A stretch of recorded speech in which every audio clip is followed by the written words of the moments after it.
I want to start tonight by thinking about imagination, because in some ways that's what tonight is all about. How do we imagine each other, and how are we being conscious of that imagination?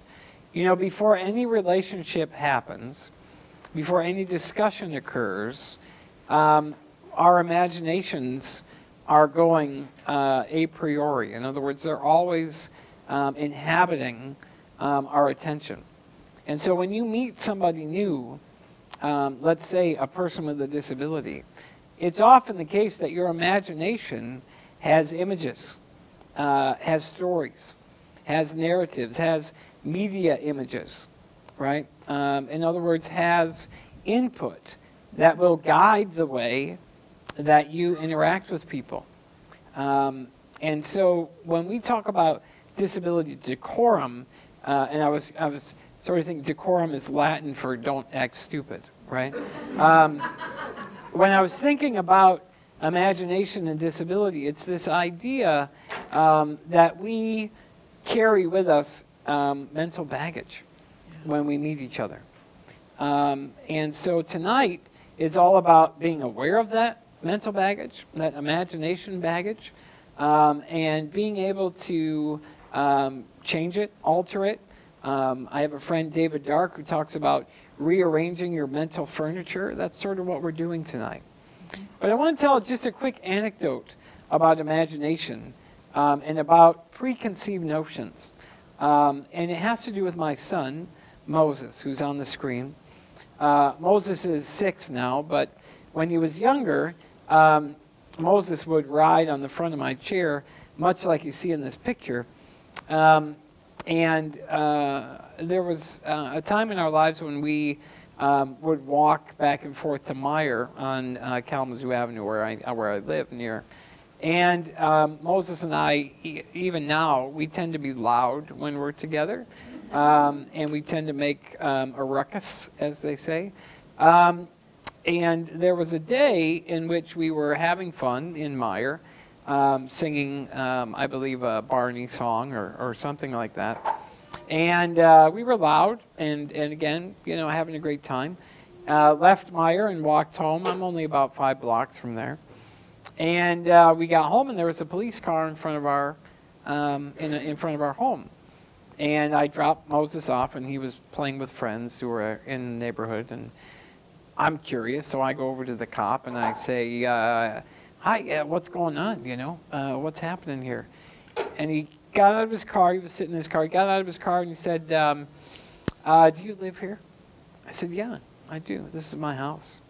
He said, "How long have you lived here?" And I said, "Well, you know, about 8 years, and I teach at Calvin College." I said, "My name's Dr. Christopher Spence." You know, I tried to sort of beef up a bit who I was. "My wife is inside, you know, and how can I help you?" And he said, "Well, these 2 women," and he pointed to a car behind him, his car, "they saw you at Meyer with this boy." Now, Moses is African American. So that may have played a part of this as well, of course. But they assumed that I had kidnapped Moses, that I was somehow not supposed to have Moses. And I said, "Can I talk to them?" And he said, "Do you want to?" And I said, "Yeah, sure." And so I walked up and I said, "Ladies, what's the problem?" You know, and they said, "Well, we just wanted to check and make sure, you know, that everything was okay." And I won't say that I've had those situations. They apologized and I said thank you, and they left, and the cop felt really bad. But I don't have that kind of situation often. But when I tell that story, or when I think about that story, I think that it has most to do with imagination. How did they picture me in their mind's eye, so to speak, right? Was I someone who had the potential of a flourishing life, a professional, and most importantly, a father? And was I that person? No, I wasn't that person. I was perhaps a stereotype, right, about disability that conjured up things like fear, mystery, frustration, and a sense of, confusion, really. I tell that story to let us all know that we as human beings make mistakes. And again, I think it's imagination that really starts those mistakes. So go ahead. It's all about expectations. What do we expect of one another? Part of what you'll hear tonight is that we think that people with disabilities should be part of the social sphere, part of the community, and active members of this culture of Grand Rapids. And what that means is that we need to expect things from people with disabilities. Oftentimes, our expectations of those who are different from us are very low. And so, when someone like myself comes up in front of a room and starts lecturing, some of you might be very impressed or very excited or very inspired even. And while I'm touched by that, and if you attach money to that, I'm even happier. But although I am, although I'm touched by that, I also think it has a lot to do with your expectations of somebody who looks like I do. And that runs the gamut of all different types of differences. So tonight we'll talk a lot about expectations and how we need to guide our expectations of each other. So go ahead. Okay. Yeah. Okay, so when we're talking about decorum, we're talking about dignity. And I myself am a person with a disability. It's kind of obvious for Chris, but it's not so obvious for me. Because of my glasses. He wears glasses. Right. And so do I. I am a person with a mental illness. And until a few years ago, I did not feel comfortable even sharing that because I had my own business. And I knew that if anybody knew that I was bipolar and I had PTSD and dissociative disorder and a few other labels, they would not hire me because they would say, well, she can't get the job done because she's, that's the C word, crazy. And you know what? There are days when I am. And there are days when I don't have a filter and anything could come out of my mouth. Today is one of those days. Just saying. So, and that makes me a lot of fun. And there are times when I really am a lot of fun. And those are the days that I really enjoy because I'm up. And there are the days when I am not so up. And I call it being below the line. It's below the line of even my normal. And my normal is below your normal, or anyone who is normal.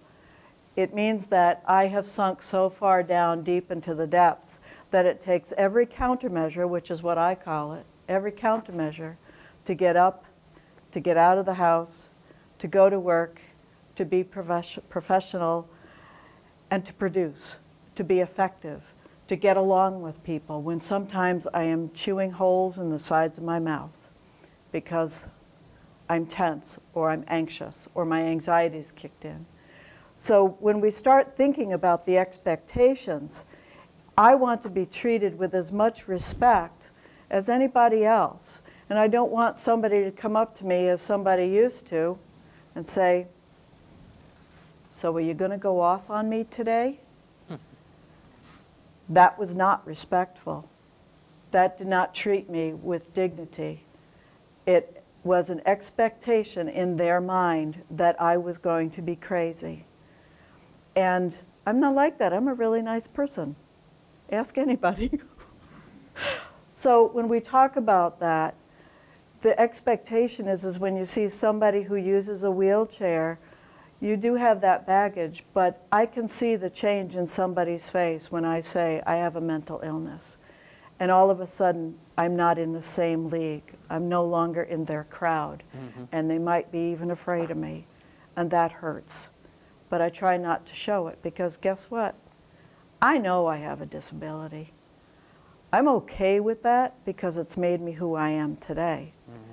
And I feel that if I can make you comfortable with me, then I can help you be comfortable with somebody else with a similar disability. So it's about dignity. I don't want someone to be afraid of me. I may not look that different. Well, yeah, I do. But I want to be treated the same as everybody else. I think step one in understanding disability is this next slide, right? This idea of not being fixed. You know, there's a huge medical industry in this country, and that medical industry has seeped into our subconscious and helps us believe on a daily basis that if there is a disability or an impairment, that our first step is to fix it, right? And so this idea of fixing ends up becoming a sort of mantra of 21st century life, right? We all need to be healthy.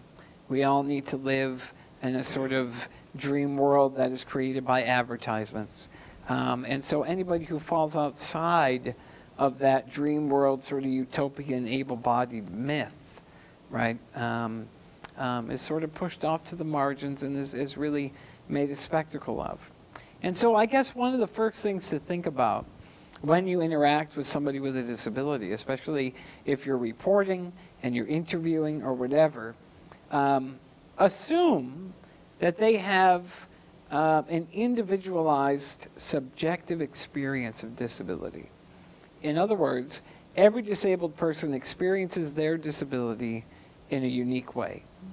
Just like race or ethnicity or sexuality, disability is an identity that is not painted with broad strokes, right? So Mary Lou and I, even though we're both disabled, we don't have the same sort of experience of disability, nor do we maybe even think the same way about disability. But step one is to say, you know, I often get a question in some circles, you know, would you take the red pill if you could walk, you know?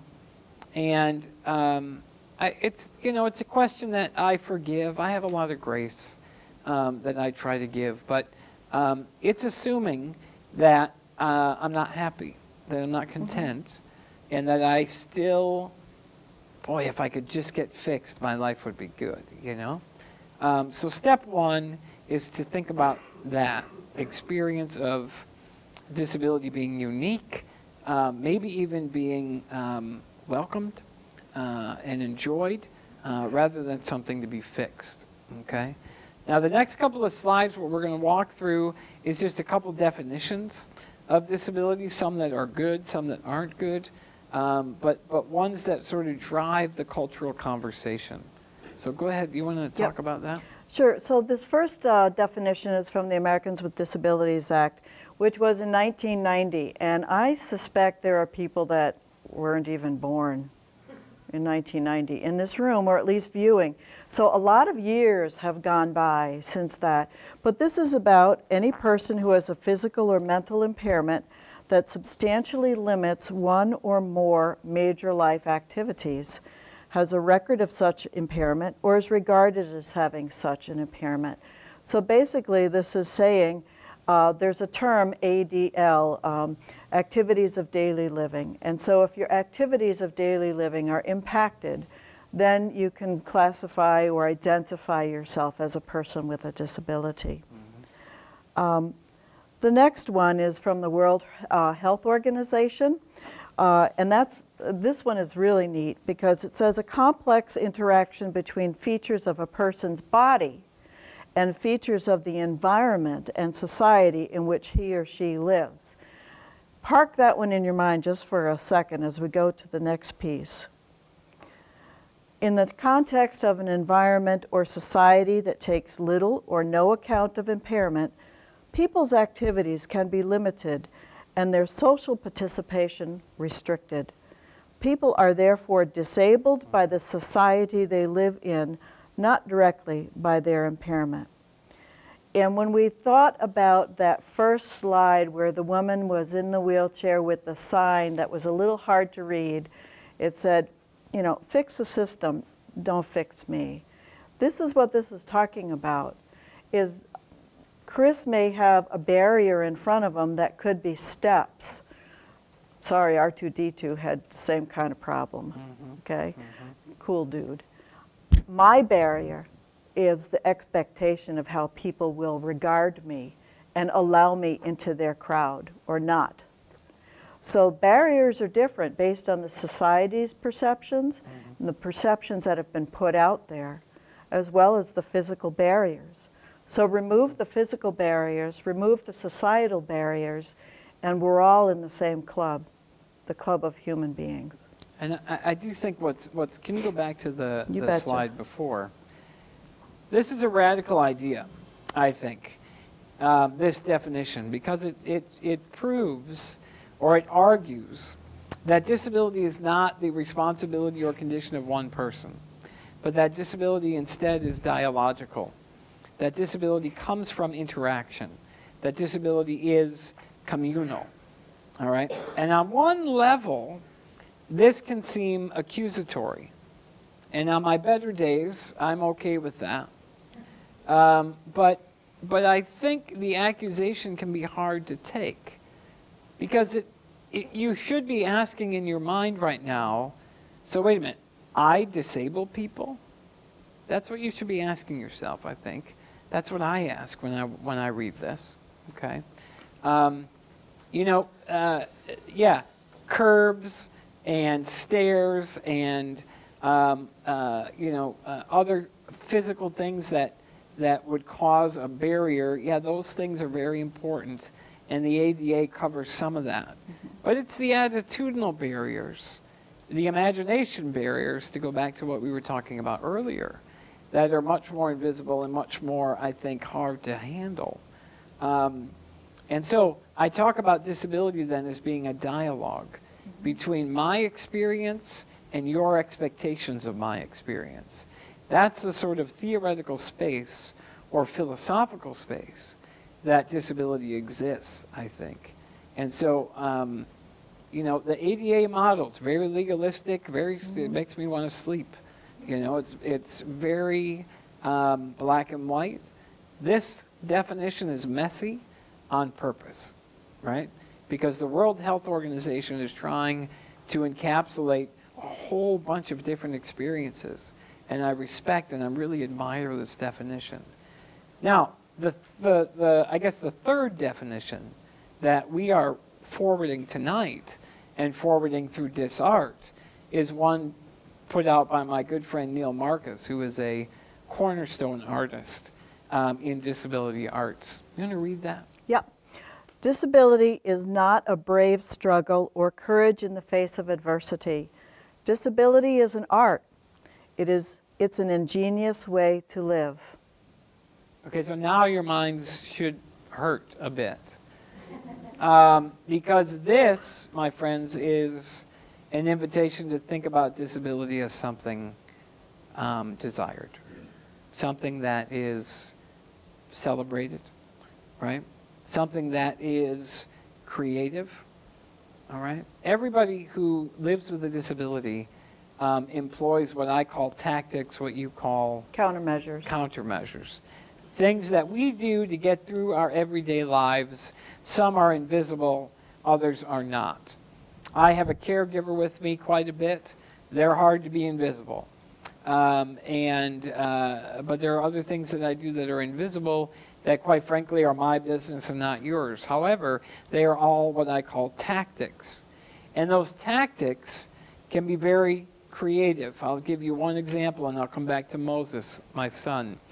Moses is hungry. Mom is gone. It's him and I at home. There's a cookie that he wants. It's on the top shelf. Okay?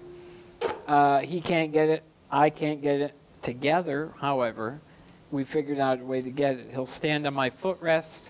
I lean back as far as I can, and I become Dad the elevator. And he goes way up, grabs a cookie. Son grabbed me one as well. He grabs one, comes down, puts it in my mouth. We're happy, okay?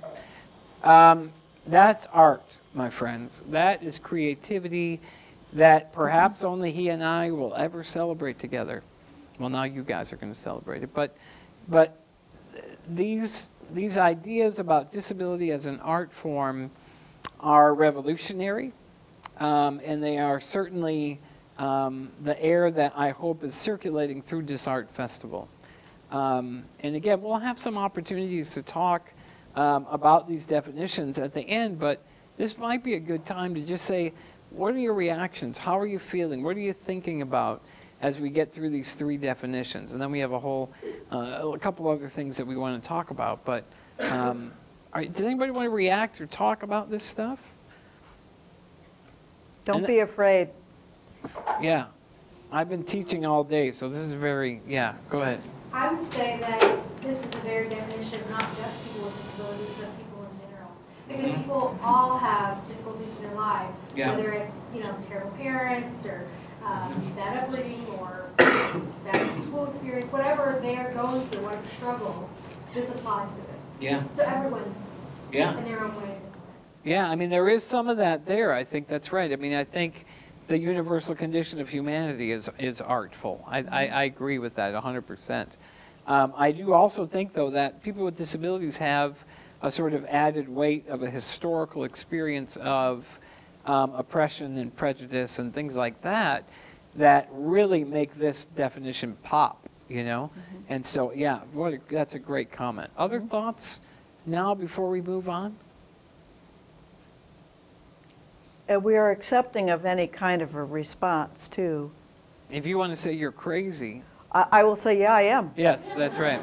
I set you up for that. You that did. was good. Thanks. But no, honestly, if for example, when I give these talks, there's often parents in the audience who have kids with disabilities.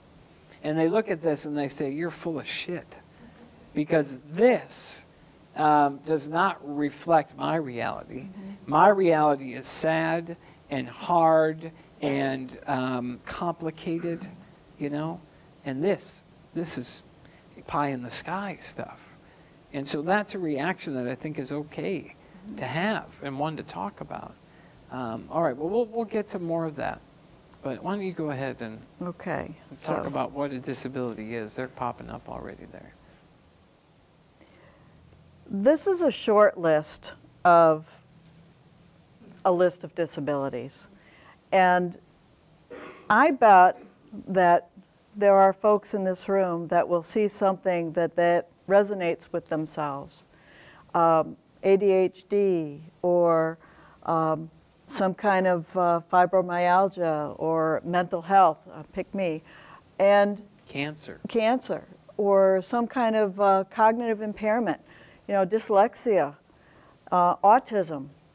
This is the natural form of life, is to be able to recognize yourself in this list. And many people don't realize that, oh, this is something that I might have, or I might have to deal with as a challenge in my life. The interesting thing about this list is that it is only a partial list. And what it does is it says to me that there are more of us who are in the club than what we even know. And there will be more joining us. The older you get, the more likely you are to have something that's not going to function as it had, or you're not going to feel as well as you did. And even though I'm 60, I still think I'm 17 in my head. I will not go back to being 16, but 17 I'll deal with. But it's the same way with everybody. One way to think about it is, and some activists talk about this, they have this word TAB, temporarily able-bodied, which is a great way to alert us to the fact that we're all headed down the same track. Yep. I don't necessarily use that idea because I think it can be accusatory, it can be a little bit edgy in some audiences, but if you want to use that, go for it, because I think it's a fantastic way to alert us to this larger community that you're talking about. Yeah. This image is a lovely woman who worked with us at Disability Advocates of Kent County, and I'm not going to share her name, but The way in which we think about this is because that list is so expansive and even greater than what even was on the screen, it's not that we are the disabled. That's like saying, oh, those green people over there. No, that's a person who happens to be green. We are people with a disability. And that's one of the fundamental game changers, is to start thinking about what does it mean to be interacting with a person with a disability. Mm-hmm. Oh, that guy in the wheelchair. No, how about that guy? Mm-hmm. He happens to be in a wheelchair. Or that crazy woman. No, that's just a woman who happens to have a mental illness.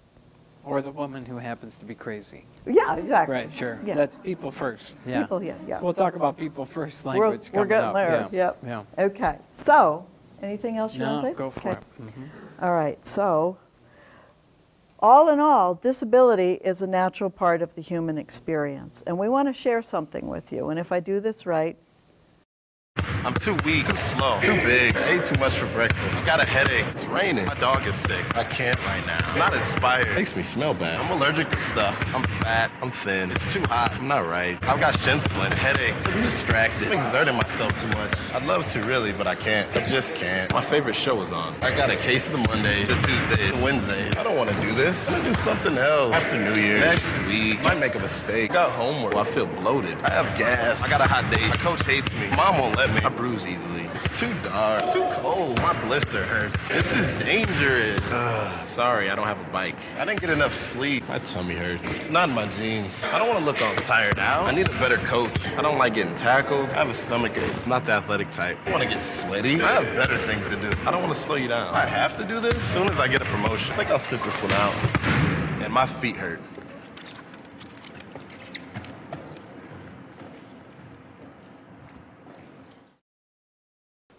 we like that commercial for a couple of reasons. We each have barriers, the invisible and the visible barriers. And this gentleman is talking about all these different excuses to do things. And, you know, there may be reasons for why you can't do something, but that's a reason. It's different from an excuse. So what we want to be able to differentiate is people that will get up and do whatever they need to do. They just need to do it differently. And they still want to do the things that they select in their life. So in this particular case, he's using all these potential excuses to keep him from doing what he is enjoying, which is playing basketball. There are also folks that have disabilities that use them as an excuse not to do something. And in any societal situation, that could be giving a bad name to people with disabilities. But we're not in their sack of skin. We are not here to judge what they do, what they say, or how they live their life. But we can also say that somebody like this does not need to have someone, as Chris said earlier, have a sense of hero worship. He's just a guy doing what he wants to do, and he just is doing it differently. And these ads are really, as we move into a sort of 21st century media culture, these ads are more and more indicating imagination for us. And so what we're going to do is we're going to show two more commercials. And then we're going to ask you, if you're comfortable with it, to turn to your neighbor or a couple of you and talk a little bit about what the commercial is representing and how you critique it. How do you feel about what you're watching? You know, we've been talking for about 40 minutes now, and you're already experts. And so we want to prove that to you. But we're going to show you two commercials, and then we'll take about 5 minutes and just have you do some talking and then report back what you're talking about, okay? Here's the first. You and me were meant to be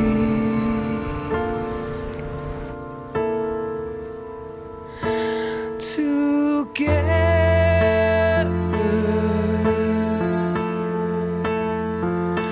forever.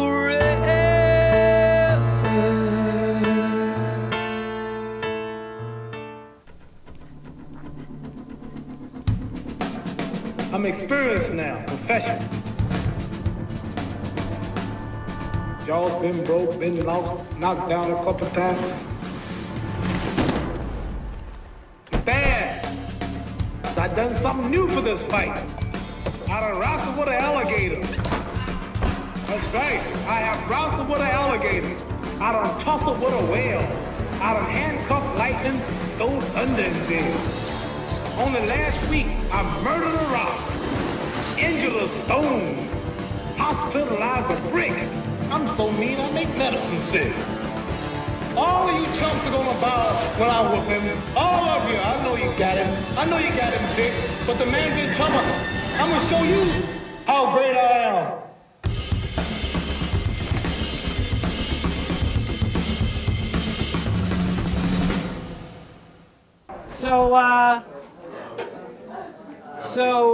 So what'd you talk about?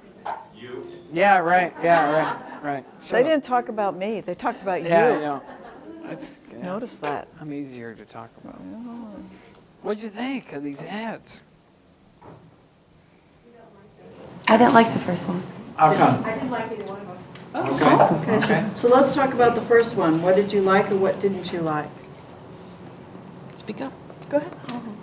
Stand. No. Okay. It was depressing. The first one. Yes. Yeah, it was depressing. What was depressing? It was sad that he was all alone in his room and everyone was having fun. Like he So- felt like it was taking over his life. So what she Taking said over his is life, yeah. he's all alone in his room and it was very depressing. Presented people with disabilities as passive observers Yeah. of life, nothing but a passive observer. He was imagining a best friend and a girlfriend. Right. Or They weren't himself. anymore, obviously. Yeah. Right. Or like, look what I could have had. Or look what I had. Maybe that was his best Look what friend. I never can have. Again. Yeah, Right. maybe that was his best friend and his girlfriend and now he's lost both. Other reactions? But we Yeah. saw it as like a negative effect, like, oh, this is the worst thing that can happen to you, how horrible. Yeah. Yeah, almost it's portraying it as if he had reached rock bottom, kind of. Now his life is totally different and he can't recover whenever he's. And there's nothing left. Yeah. Yes. Yeah, they didn't put anything at the end because we didn't know it was about drunk driving until the last second. Right. Yeah. So it could have been a bunch of negative vibes to put in there. Yeah. So what he said is, until you saw the last bit, you didn't know it was about drunk driving, so it was Yeah. just a bunch of negative images. Yeah. Pete, go ahead. It's kind of like using people's fear of disabilities to prove their case, which Yeah. may be a good case, but like, it's almost like upsetting for them to use it in that way. Right. Good. Yeah. So how do you think somebody would feel? Oh wait, there's a hand up over there. Yeah. I was just thinking it could be a like reverse psychology type of thing. Like Walk through that. What do you mean? by that? kind of like seeing like this is what you are, unfortunately, but you can still go out and do things, I guess.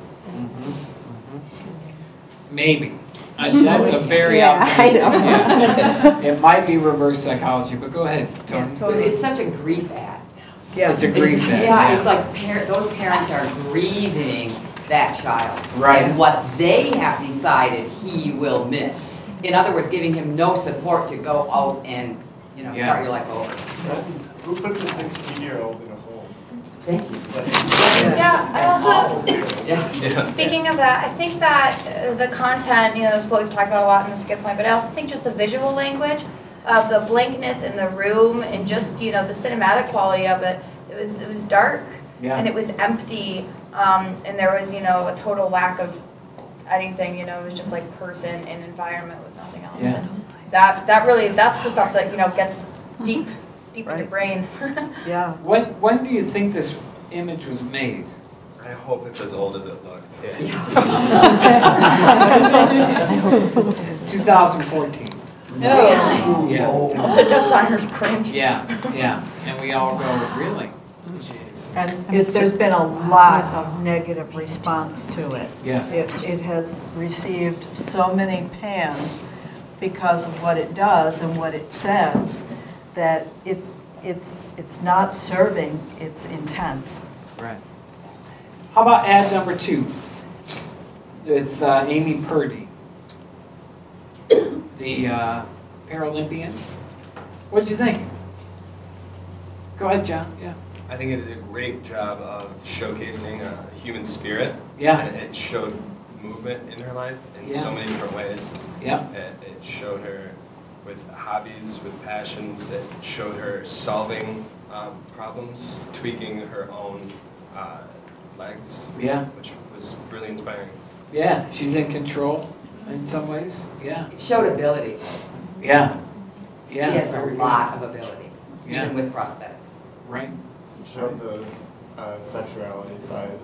Yeah, sexuality, right, good. Yeah, but I think as far as sexuality goes, it can be both a positive and a negative, you know what I mean? I guess like advertising wise, I just found this really hot, you know, girl. Yeah, but they played on that traditional, you know, like attractive female kind of thing in this, you know, disability kind of context. Yeah. They bridge those. So these are both advertisements. Would you respond to the MAD, the Mothers Against Drunk Driving ad, the way they would want you to?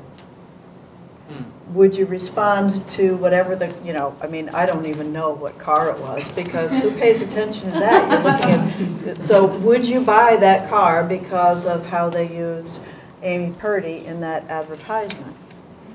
Probably not. What? Probably not. Probably not. Well, you wouldn't because you can't get in it, right? Neither can I, right? But I think I could. Right, yeah, right. I think It takes a lot of skill. I think that it's not so much about selling the car as it is building a trust with the brand. Yeah. You know, like we see that and then we say, oh, well, you know, they fight the good fight. They're good people. They care about good things. Yeah. So then you want to support, you know, that brand. Yeah. It's not really about the product. Yeah, it's about the lifestyle. Sure, sure. You know, I in my own appraisal of this ad, which I wrote about in the Rapidian, you can read about it. This is the first ad in the Super Bowl, first quarter, first commercial break. And what I thought was very interesting about it, or what I guess made me pause a bit, was that we are very comfortable in society looking at disabled heroes. In other words, Amy Purdy it makes disability comfortable, right? Because she's overcome the disability, right? In like, you remember Steve Austin, the $1 Million Man, or 10 million, or the bionic, $6 million man, or whatever, right? We have the technology. Right. Yeah. So she's an overcomer, and what that means sometimes is that there's pressure. Again, to go back to our slide about being fixed, right? If Amy Purdy can make us feel comfortable about disability, what do we do with people who don't, quote, overcome their disability, right? What do we do with those folks who instead embrace it and say, yeah, this is who I am, this is what I'm going to do, and this is how I live my life differently, right? Now, in some ways, Amy does that, and I don't want to deny that part of her story, but I do think there's some danger in these advertisements, you know, as they sort of,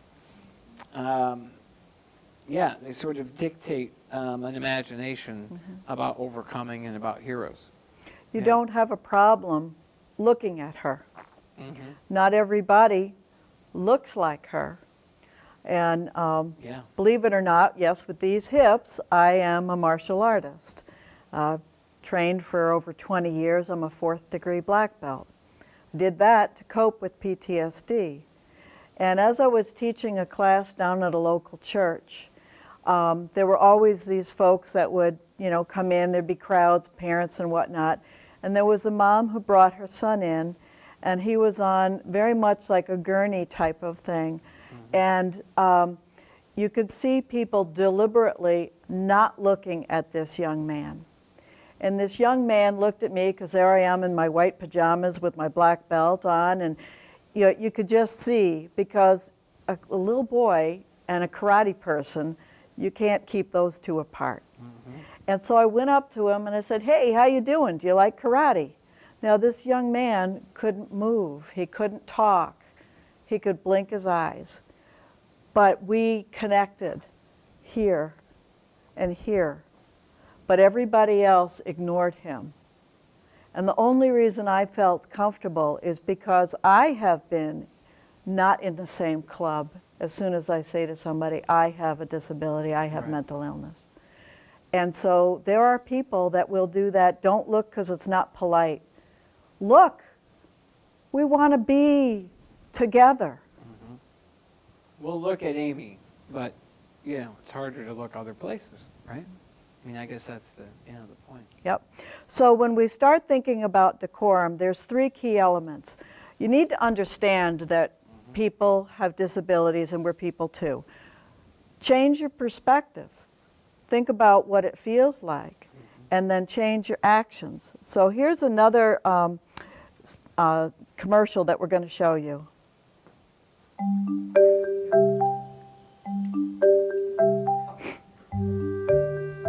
Look at that face.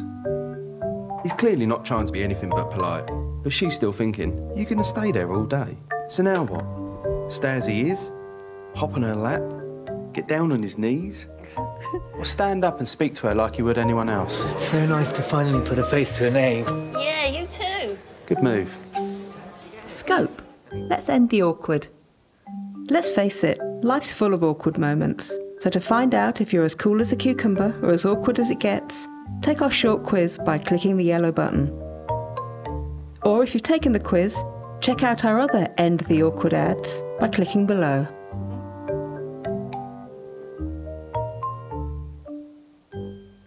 Okay, so here's another one.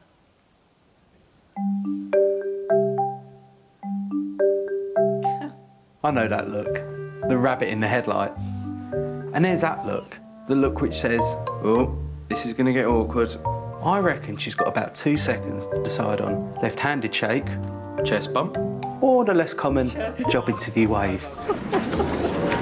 Hi, thanks for coming in. Nice to meet you. Left-handed shake. Good decision. Scope. Let's end the awkward. Let's face it, life's full of awkward moments. So what I love about these ads is that there is a sort of, obviously using humor is great, right, in all these situations. And I think that there is a sort of barrier that's taken down when we can laugh together, certainly. But in these moments where you meet the body or the person who's different and not Amy Purdy, I think one of the greatest things to do, and these ads are really proving it, is to expect the awkward.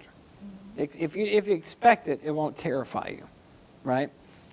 If you can even, you know, give a name to it, you know, I think that's really good. You know, and you know, the 2 folks in the video, like, they solve the social situation in a way that the announcer's happy with. But more often than not, people aren't going to do that, right? They're not going to be able to do that. You all will, because again, you're becoming experts tonight. But yeah, expect the awkward, right? Expect that and sort of move through it with grace and humor. Go ahead. The one really cool thing about the whole thing is, Chris, do you know if you have a disability? Mm-hmm. Yep. I know I have a disability. We want you to be comfortable with us. So we'll do what we can to help you be comfortable with us. You just have to accept that. It's a gift from us to you because we want you to be in our life. And so when we think about it, think about us as people, just like anybody else, and see us as people.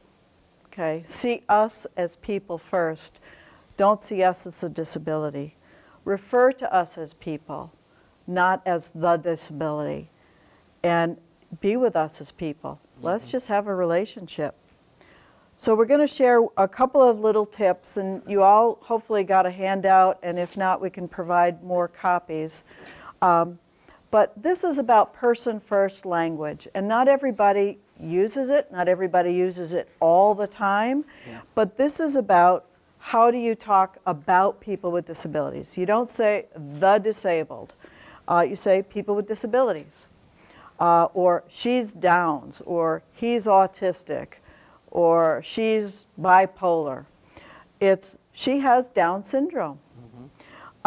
He's autistic, he has autism, or confined to a wheelchair. She uses a wheelchair. And that last one, and I am not a person who uses a wheelchair.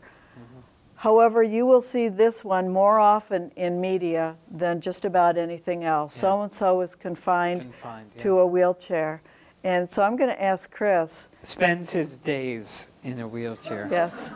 I've got a whole notebook full of them. Yeah, so if you didn't have your chair, how confined would you be? Right, exactly. So yeah. the wheelchair or the mobility device. Yeah, confined to my couch or my my living room floor. That brings would be mobility, better. right? Sure. Right. Sure. Yeah. So that's one of the first things. It's like they're not confined to their wheelchair. It's kind of like a cool thing, like, you know. So a couple of little tips, and you have more extensive ones in the handout. It's just be yourself. Say hi. There's no reason to be afraid. We want you to be comfortable with us, regardless of what our disability is. If you're with a person with either low vision or no vision, I didn't say with a blind person, with a person with low vision or no vision, you can say, hi, I'm Mary Lou. You wait for them to extend their hand so you can grab it. You don't go grabbing at their body. That would not be comfortable. And then you can say, I'm with Chris, who's to my left. You can ask a person if they need assistance. If they do, they'll say yes. And if they don't, they'll say, no, I've got it. It's cool. Be honest if you don't understand somebody's speech, because they know that their speech may be difficult to understand. It's not a surprise and it's not an insult. They just want to be heard and understood. Be inclusive in conversations and gatherings. Just like you would talk to the person in front of you, don't talk to somebody who may have someone with them, say a personal care attendant, and completely ignore the person right in front of you. Because they're there. You don't want to miss out on that opportunity for an interchange. And do not touch a wheelchair or a mobility device. That is about touching a person's body. This is their personal space. For a person like me with PTSD, don't you dare sneak up behind me, because I've already told you I'm a martial artist. You may get hurt. Okay, so it's about respecting and providing dignity for that personal space. And there are a lot of folks that would be very tempted to come and grab these handles of Chris and start pushing him around. I don't think he needs to be pushed around. But here's the thing, too. When you have a relationship with somebody like me, and I was talking to somebody today just about this, when you put your hands on my chair or you're by me, it's a moment of intimacy that's beautiful, and I love it with people I know. Right? I mean, my son who rides the chair, like that's a real moment of intimacy, or if a friend leans on me or whatever, that's great. But if, so if you think about rehab technology as extensions of human bodies, that can go a long way, you know? You wouldn't grab somebody's back and push them through a doorway, right? But if there's somebody in a chair that's going through a doorway, if you follow this advice, you say, hey, you need a hand? You know, don't assume. And more than that, they'll probably say, that would be awesome, I'm tired, you know, or, no, I'm good, or, you know, I mean, there's a sort of, again, I think one of the things that I would add to this list, and just as a general rule, is be ready to fail. Be ready to mess it up, and have grace in doing it, you know. Forgive yourself. I guess that's the other thing I would say. I have to do that. I have to, you know, when Mary Lou and I are talking up here and we use the word us, we don't mean to say that we represent all people with disabilities. It's just easier in a large setting like this to sort of talk like that. But I, myself, have to forgive myself all the time for social mess-ups related to disability or gender or whatever. And so, yeah, forgiveness, I think, is a big one. But, yeah, for sure. The last one on the list is about asking permission to touch a service animal. Service animals are working, and if you distract that service animal from the job, that is not a good thing to do for the person who relies on that service animal. Yeah. So that's really key. And then there are those other ones in the handout that you have. We've mentioned this already, that a person with a disability does know that they have one. And so we're comfortable, or at least I'm comfortable, acknowledging that now, where before I wasn't. Not everybody is. Just like Chris said, Yeah. if you meet one person with a disability, you've met one person with a disability. So we're not all alike, but we all at least understand that there are things that we deal with. Just like if you're having a headache, you're dealing with a headache. It's the same thing. Yeah. So what we'd like to do is, again, give you an opportunity to ask questions, and because I don't have a filter on tonight, I'll probably answer them. But yeah, so we've been talking at you for quite a while, Yeah. and it's really important for us to talk with you now, and be as specific or general as you want, be as theoretical or philosophical as you want, and we'll try to answer, and if we can't, we'll turn it to somebody else. We do have a roaming microphone. I don't know how far or how long that cord is. So, yeah, so if you can you take it to, oh yeah, we're good, yeah. Oh, cool. Again, we're using the microphone because this is being videotaped, and so even if you think your voice is loud enough, if you could grab the mic, that would be great. Let's do some talking. Okay. Hi. So I'm part of DisArt and development, and we use disabled with a capital D Yeah, yeah. versus, and in place of sometimes the person first Yeah, language. right. And I know that people see that and have questions about that, so I was hoping that maybe you could speak on that. And I could easily ask the person who just asked the question to answer it as well, because yeah, right, yeah. The decision to use disabled capital D by DisArt was one that I talked about with Mary Lou and some folks at DAC, and this stems from a cultural movement of disability civil rights. Disabled folks have been fighting for civil rights since the 1960s, oftentimes alongside African American culture, women's movements, etc. That movement is what led to the passing of the ADA 25 years ago. And so because that cultural movement happened, many of us consider disability a cultural identity. So just like you would identify African American with 2 capital A's, many of us feel like we can celebrate our cultural identity by capitalizing that identity and by using disabled people. That's another way of claiming that disability is a indicator of identity, right? Not simply a condition or an impairment, but rather that it is a cultural element of me, of us, those of us who use that terminology. And so I value people first language, and when I'm not,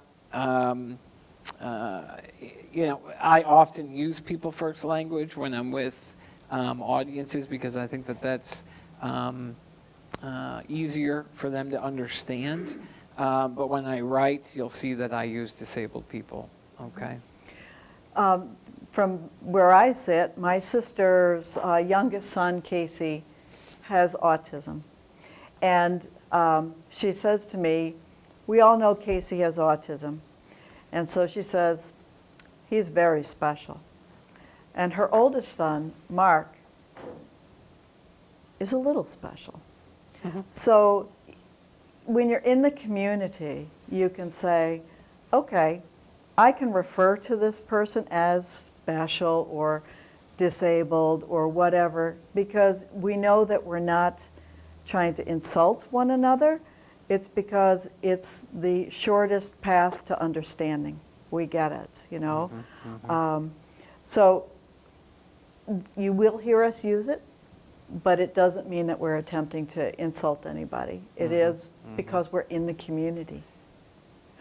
And there's a freedom within the community, too, to use the words like cripple, for example, you know, or crip, okay?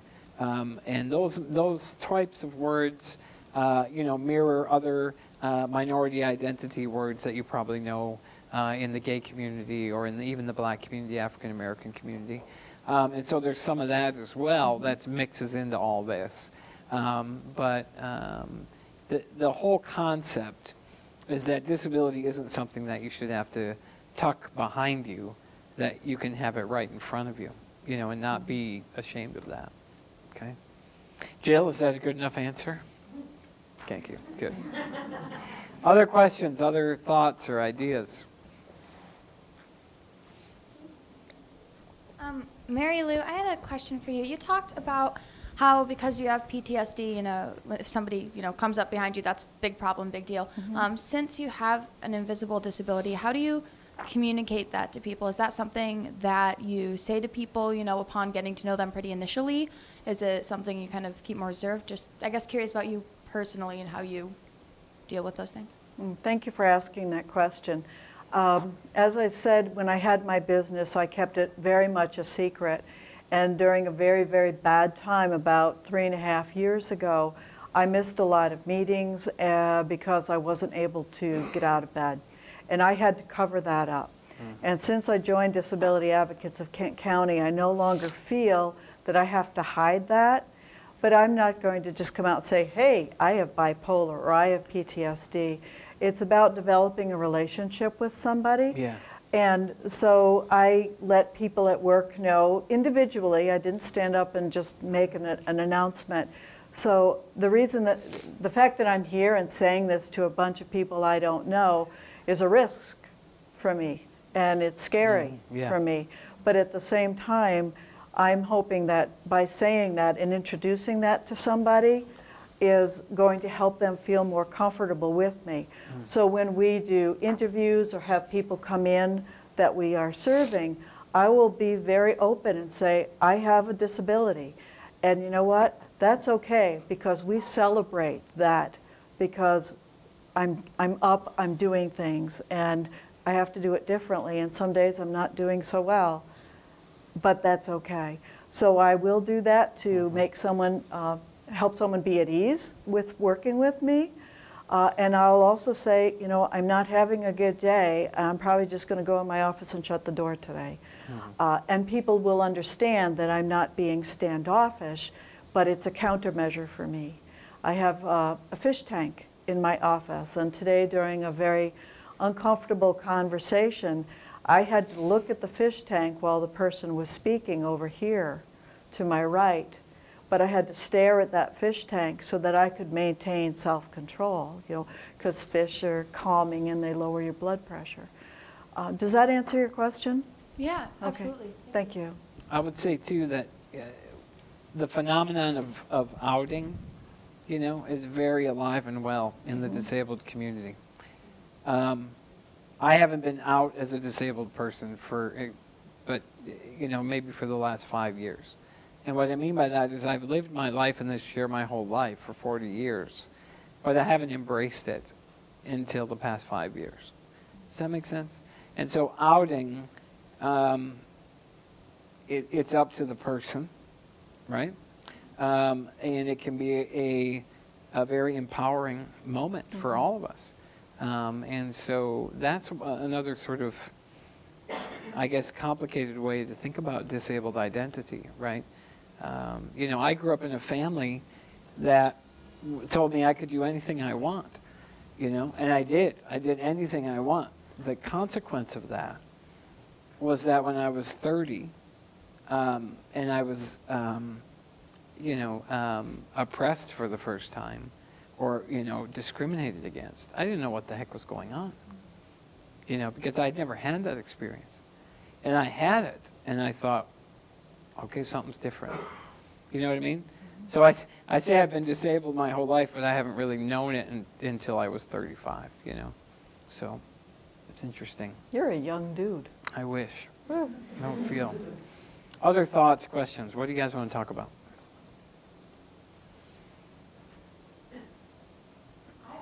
There's a one behind. Oh, wait, wait. Whoever doesn't know me, I could talk forever. There's a one behind you though. Hold on. There's And Ian. then I think over Ian could here. talk forever too. Yeah. And then there's a couple over here. Yeah. You talk about disability as being a dialogue, which I think is awesome, but can you elaborate and expand on that a little bit more for some of us maybe that need some further explanation on that and how to engage in that dialogue properly? Yeah. When I say disability is a dialogue, I'm trying to communicate that the experience of disability is not monological. So let's try it that way first.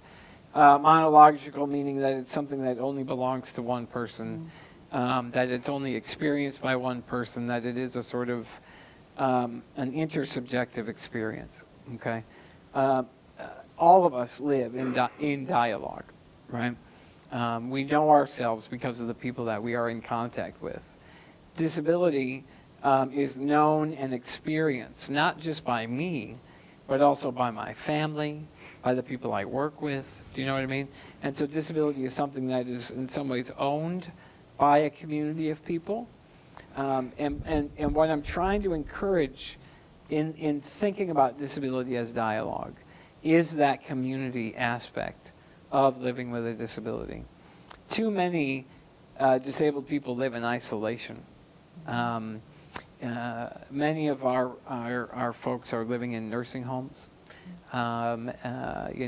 People my age and younger living in nursing homes simply because they cannot find care that's good enough for them to flourish on their own. And that can become very isolating. But even those disabled folks who are out in public and maybe even have a job still feel isolation. Again, not so different from any of us, right? But their isolation is intensified because of some of that able-bodied mythology that I was talking about earlier. So in encouraging us to think about disability as a dialogue, I'm trying to get us to come to a moment in which we all take responsibility for disability, that we all, that pretty much we come together as a community around it, and then we, experience it together, Yeah.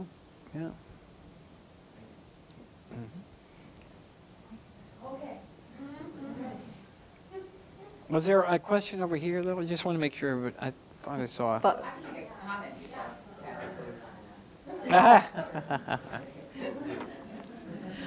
I just want to comment on, oh my God, I'm losing my train of thought that fast. How we all have a responsibility in the community to accept disabilities of all sort, and each of our disabilities are one of a kind. Yeah. I realized, I've been visually, physically impaired since I was 4.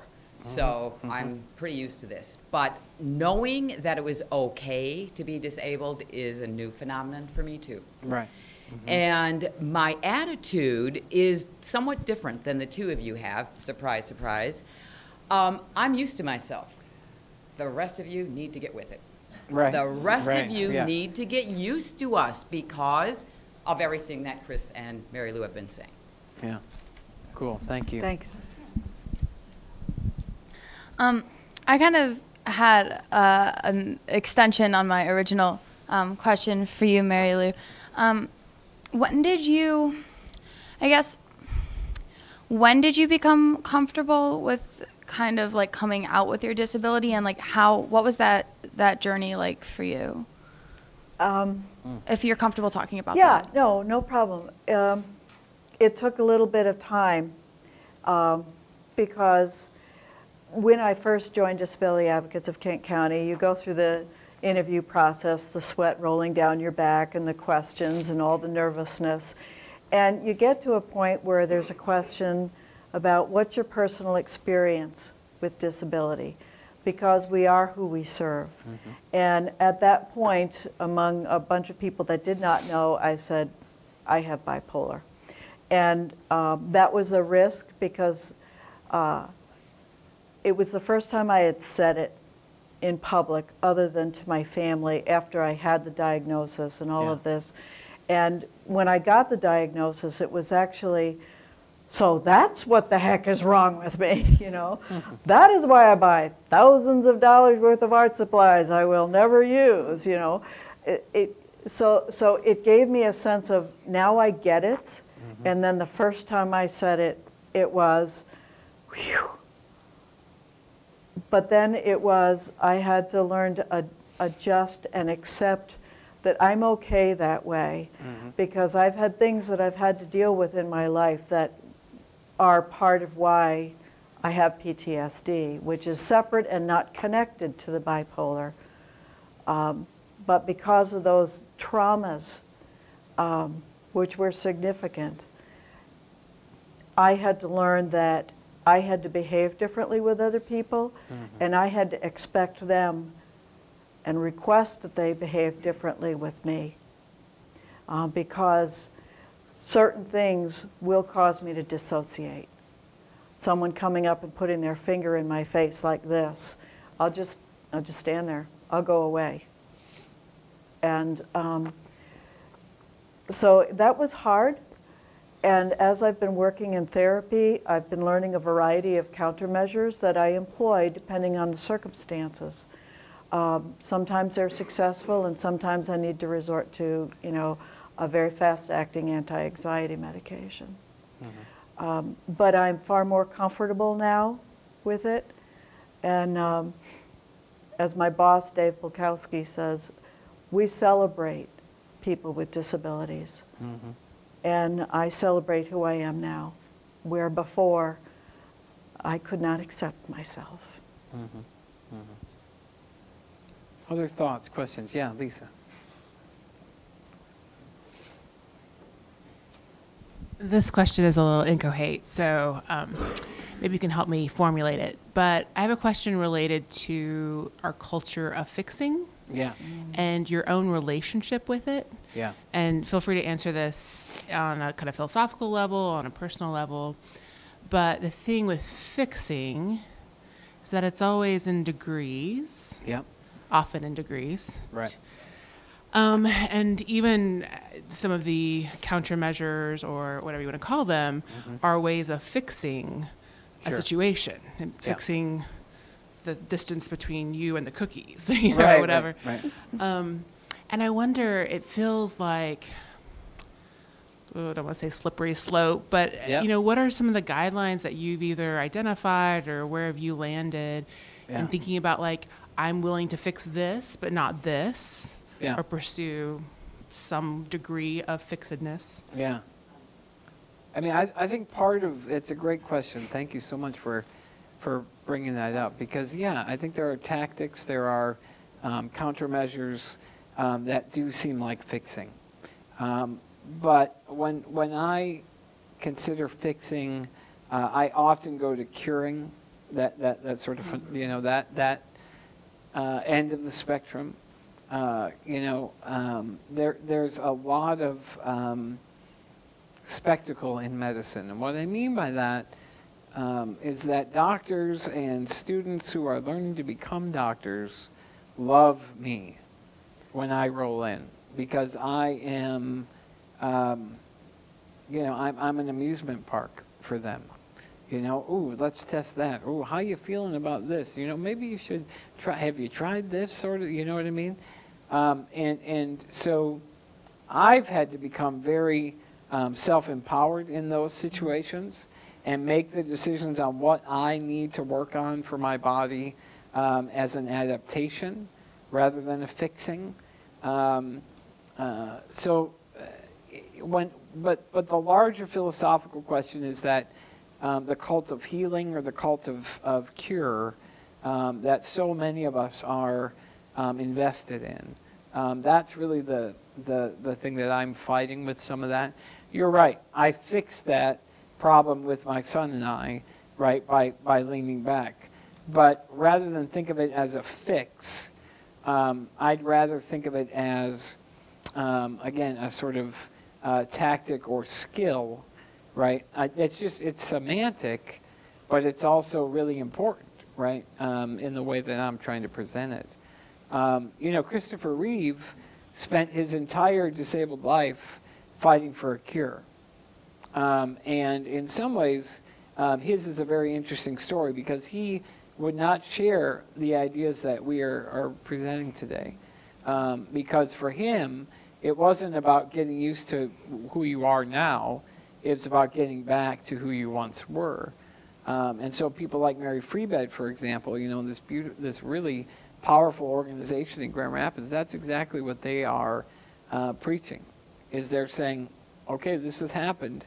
How does your life look now, right? Not, we're going to cure you, we're going to get you back up and running and all that stuff. So, just to add to that, I would think for family members or loved ones, when someone's injured or has a mental illness, oh, well, we can find some medication for that. You'll be good. Or with cancer patients, oh, well, you'll just get treatment. And And medication is not always the solution. And so that's why I employ countermeasures, because some of the medications I can't take because I have chemical sensitivities, and they do very bad things to me. So it's educating those around. Yeah. Exactly, because then they'll say, well, you just don't want to. You don't want to get better. right. I am who I am. And who decides what better is? Me. Right?